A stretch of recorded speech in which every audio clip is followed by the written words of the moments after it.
Right. Good afternoon, everyone, and welcome to today's Signing Day news conference.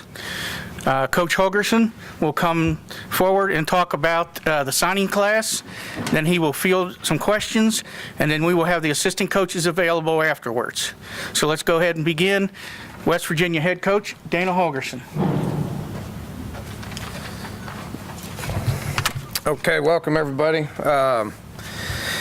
First want to just tell everybody how much I appreciate recruiting coordinator Ryan Dorchester, who's in the back here, for the job that he's done on getting this class together. He's done a tremendous job, and he's celebrating his birthday today, so happy birthday, Ryan.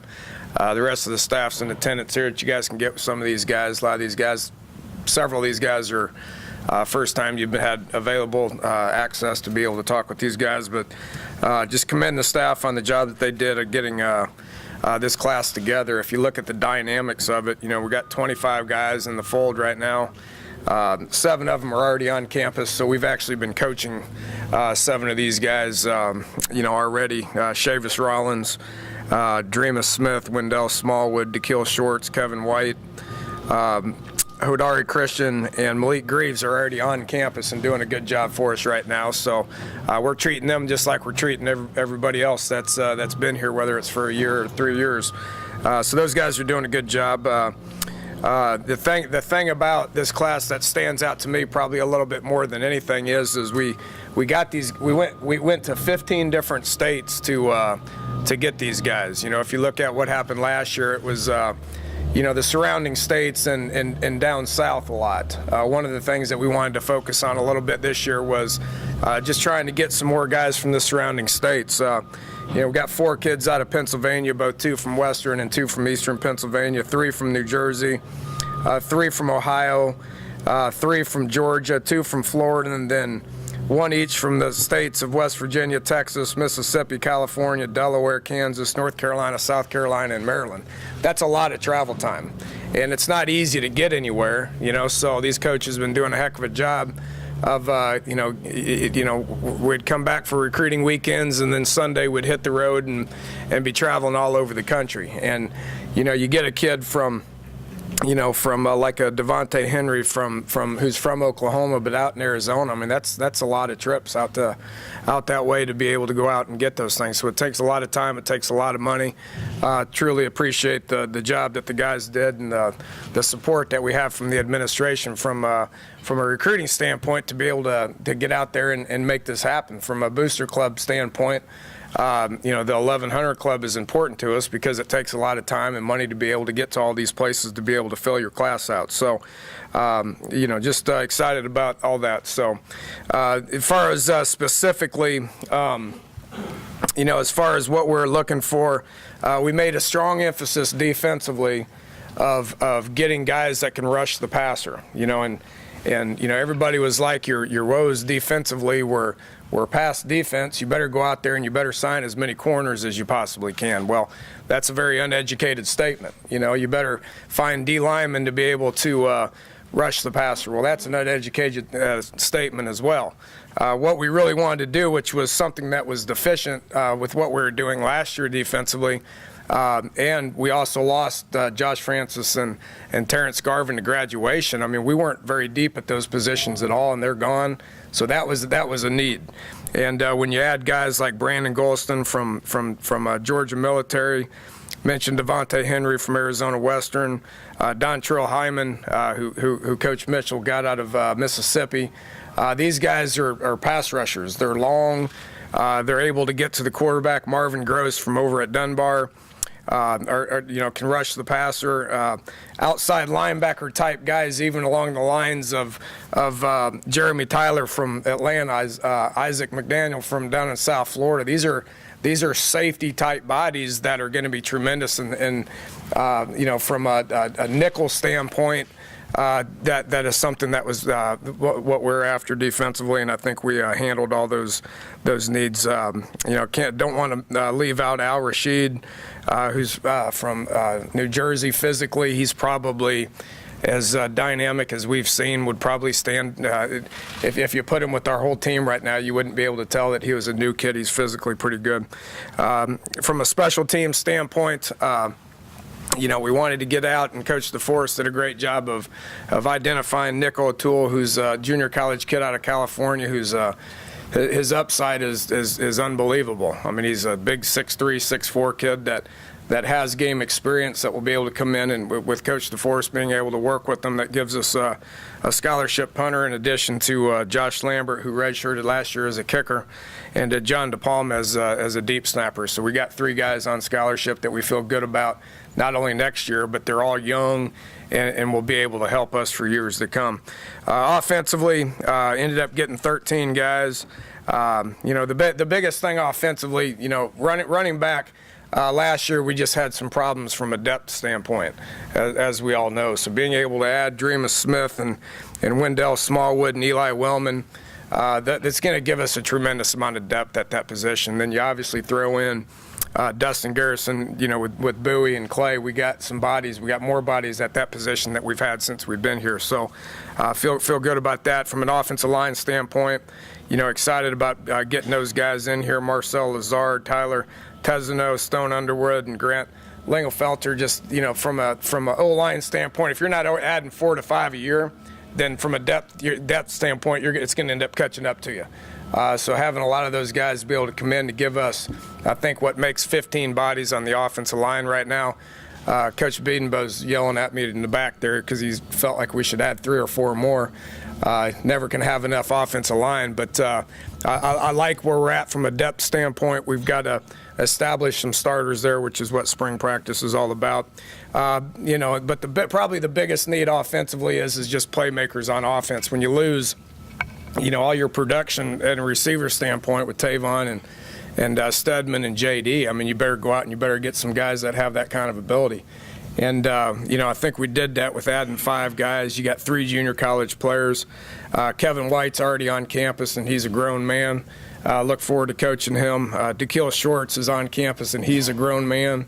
Is adjusting to college quickly. And then the new guys, which are all, I don't want to place them in the Tavon Stedman category, but they're 5'8", 5'9", 5'10" guys that have just a tremendous amount of twitch. Mario Alford, looking at tape, is dynamic as I've seen. It just flat out can run. Ronald Carswell can run away from people. And then the last guy that we ended up getting here is Shelton Gibson, who on tape is extremely, extremely talented and extremely hard to tackle. So you talk about adding 3 guys starting in June, that when we throw the ball to them, as you know that we're doing, we just get them the ball in space. They're able to make people miss and go score. Whether the current guys on campus right now can hold those guys off is going to be fun to watch in camp. We'll coach the guys that we have on campus right now, and then we'll be anxious to add these guys and throw them into the fold as far as being able to find out what we're going to line up for in September of 2013. So that's kind of my thoughts on it. I will open this up for some questions as far as some specifics, but that's just kind of my general thoughts. Ed, I know you're going to go ahead and go first. Big group of junior college guys. If you could talk about that, the importance of bringing them in and how their experience already is going to help them transition in. Yeah, it's something that we've talked about for quite a while. And identifying those guys is not easy. You gotta spend a lot of time, identifying the guys, making phone calls, and then going and seeing them and seeing if if they're your type of guys. And one thing that I've seen change in college football is the amount of junior college kids that are being recruited.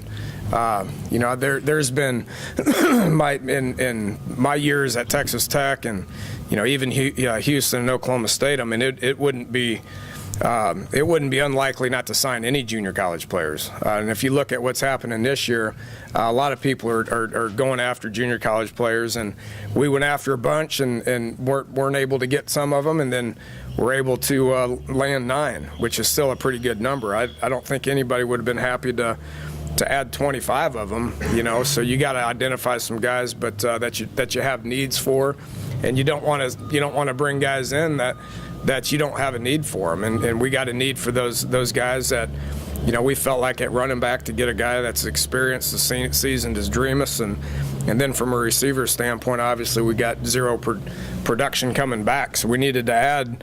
I mean, the oldest guy on our receiving core right now is Kevin White.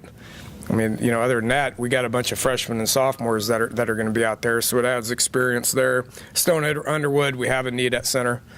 He's a guy that's a nasty guy that has played a lot of football here in the last 2 years. So, and then like I mentioned, defensively, we needed pass rushers, and to get some grown men. These guys are 6'5", 6'4", 6'5", 6'6", that physically will be able to.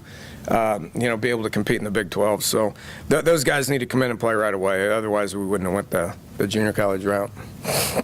Your offensive line recruits, you have some needs at tackle. Did you look at some longer guys? I know it's sort of something Coach Beatonbow likes is longer guys, but did you have to get some tackles in this class?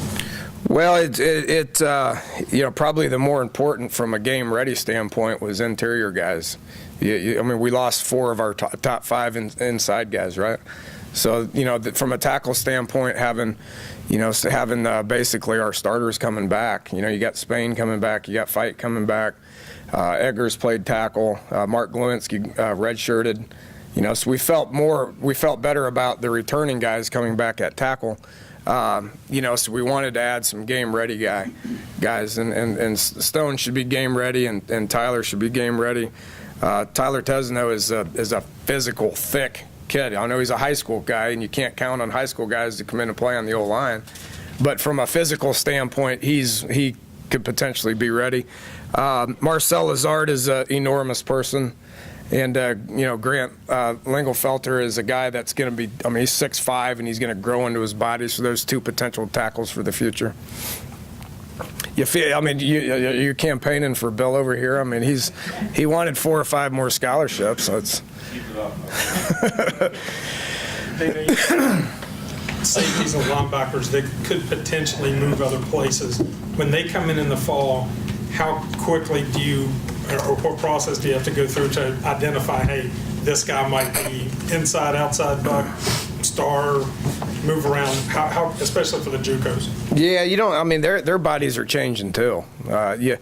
Devontae Henry's 205, 210 pounds right now. What's he going to be like in 2 years? The sky's the limit for a guy like that. That all those body types, all those tall, long, lean body types, you don't know what they're going to end up being, whether they're high school guys, whether they're junior college guys. You don't know how they're going to keep maturing. So, you just try to add as many bodies as you can. You let nature take its course. You let them lift and eat and get big and mature and grow older, and you never know where they're going to end up. Your goal eventually is just to get your best players out there. But, being in the Big 12, knowing what defenses do against us offensively, you're looking at a lot of nickel and a lot of dime packages going in. So our base defense might not have, a ton of those lighter guys out there at times. It just depends on what they're facing, but you're always going to be facing a bunch of pass situations regardless of who you play. And then in the Big 12, you may be playing against that type of an offense 66% of the time, to where you need a bunch of guys that can rush the passer and move guys down and play them at end, or move safeties down and play them at outside linebacker. There's a lot of those situations, and you just got to identify what they do best and who the best guys are and put them out there. Not to discount the role your previous assistants played in the recruiting process, but the newer guys who did come in at a pretty pivotal time for you, can you talk about them and kind of the role they played throughout? Well, there's you always take into consideration what guys bring to the table from a recruiting standpoint, from a geography standpoint. That's half the job, and all these guys do a great job of coaching in. And getting out there recruiting. So in identifying what we needed to have happen, that was part of the reason why some of these guys were hired. We know Tony Gibson's a tremendous recruiter, and he's got tremendous ties, and not only the Pennsylvania area, but also across the country. And, Lonnie Galloway's done some great things for West Virginia. already recruited some guys, and will pay dividends in years down the road. And Brian Mitchell's a guy that I've seen recruit, and I was able to get in there with some of the connections that he's had, make a little bit of a difference as well. But those guys, in addition to all the rest of the guys that we got here, are going to identify what areas they're going to be in, which we'll talk later about that, and be able to get in. And 2014 recruiting starts basically today. These guys have been on the phone with a bunch of prospects in 2014, and I know everybody thinks we take a couple weeks off after signing day's over, but the recruiting thing never ends. So they've already been on the phone with a bunch of 2014 recruits, and we'll get started on that, probably going into the night tonight. Are there a couple more players you could add to the class, or everybody in that list is everybody that's coming? Well, it depends how things shake out. We're still actively pursuing a couple of guys for a variety of reasons. You guys know, unless they're signed up, I can't talk about any of that. So we're still actively recruiting a couple of guys, and still have a couple of spots available. Whether we fill those with current guys that we're recruiting, or wait and see what shakes out. After signing day, things shake out, and we might identify a couple other guys that we want to bring on board. We might want to bring a couple of transfer guys on board. I mean, there's a couple of spots that we have out there to be able to fill. We'll evaluate that as a staff and make the best decisions possible. What are your numbers right now? How many of the guys that were in early count towards last year, how many spaces do you have left right now? I think three went back.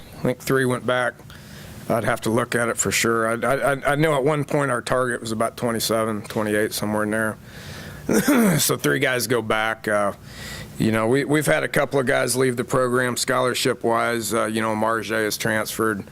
Troy Gloucester has decided to graduate early, which opened up a couple of spots. But we're really still at that point where it's a little bit more important to hit your initials than it is, overall hitting the 85. We're not going to hit our 85, and it's because of the initials is the reason why. So I think we're one more, this recruiting class, we got to get all these guys qualified, get them in here, and then we don't have many seniors for next year.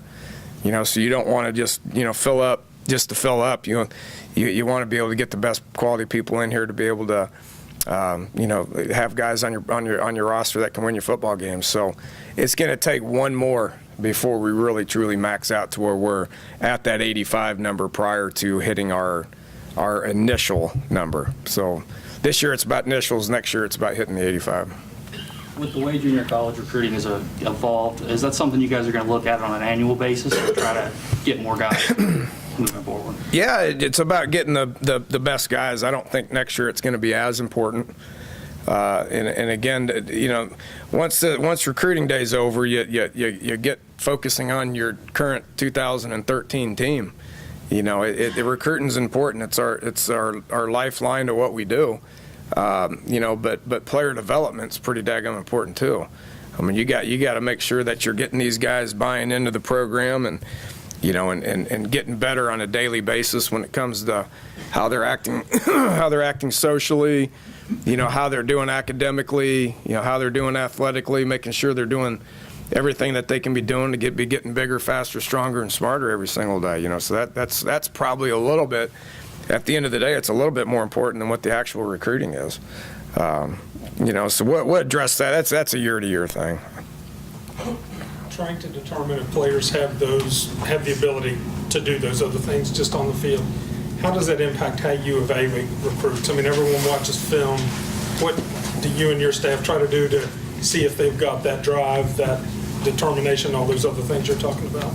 Well, there's only so much time you can spend with them. I mean, you can call them and, maybe they do or maybe they don't answer, I mean,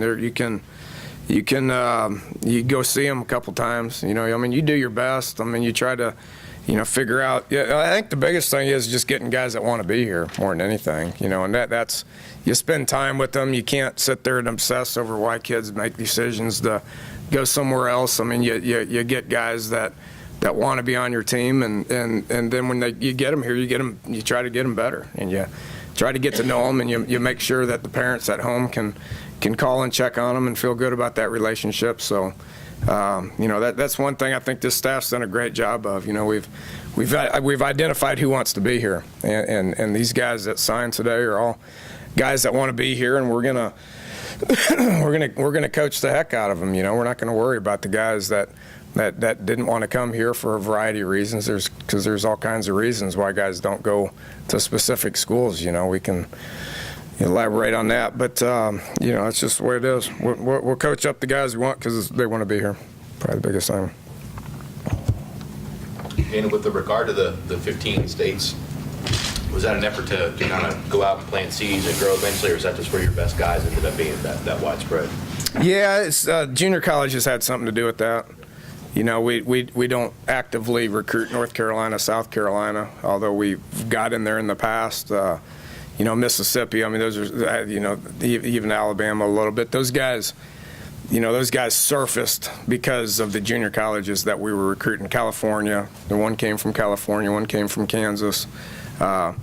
We wanted to really actively get into Ohio, Pennsylvania, New Jersey, Maryland, Virginia, and then we're going to get into Georgia a lot more. Obviously, we're going to be in Florida a lot. We're going to spot Texas a good bit. So, our database will grow tremendously from basically today through the end of spring into summer, and then at some point you got to narrow it down for specific reasons, going back to identifying why people don't want to, what people want to get recruited as, and for the reasons they want to get recruited for. And if it happens to get narrowed down into 5 states next year, then so be it. But we're not going to be restricted geographically.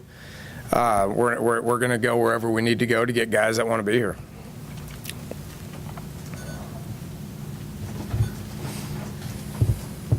Anyone on this list make you sweat here in the 11th hour or anything that you weren't sure if they were going to sign? Yeah, 25 of them. No, the 7 that were early enrolled, I mean, we felt pretty good about those guys heading into today. We worked those 7 guys out yesterday, and then the other, I guess, 18 guys that signed today. I mean, you never know. I mean, we talked to them all. We talked to all 18 of them yesterday. We talked to all 18 of them again today. There's probably going to be a certain amount of red buttoning these guys here for the next few weeks, because we're tired of talking to them, and they're tired of talking to us. So I'm glad it worked out the way it did. So. Can you kind of describe what this day is like for you guys as coaches? As you said, you talk to them, these players, all the way up to and including today, and then you sit around a fax machine and wait to see the letters. What's this day like for you guys? Is it exciting, fun, tense, nervous? Yeah, it's all of the above, I think. I mean, it's still fun. I mean, they call one last time and they say it's in and you're official, and it's good to put closure to it. It's really good to put closure to it. The hardest 48 hours as a coach is Monday, Tuesday before signing day. I mean, because there's nothing you can do. It's over. You think you got your numbers hit. You don't know if they're going to send it back or not, but we did a heck of a job. I think this staff did a heck of a job of identifying the guys that wanted to be here, and we put a list together last night of 18 people, that we thought were going to sign, and all 18 of them signed. So I can assure you this staff didn't lose sight of the ones that didn't. Again, people go to different schools for different reasons, and it's hard to identify all those, but once you identify them, you figure out who your guys are and you roll with it. So there's some relief to it, and there's some satisfaction to it, and some closure to it, which I think we all look forward to. You're going to lose somebody academically, or how do you feel overall about the 25 guys? Are there many that you're going to have to sweat this summer? There's always guys that you got to keep your eye on. I don't. Coach Dorchester can probably give you a specific percentage. I know there's a high percentage of them that are already qualified. It's not 100. So there's a handful of guys that we will continue to monitor. We will get updates on them from their counselors. Coach of these guys will be in touch with their counselors and their parents, and we'll get updated SAT scores and specific updates on that. So, yeah, there's still several of them that we'll have to monitor very closely. All right, thank you very much. All right, you got it. Appreciate it, guys. We got the assistant coaches here. We'll be scattered around the room if you want to get with some of these guys. Thanks.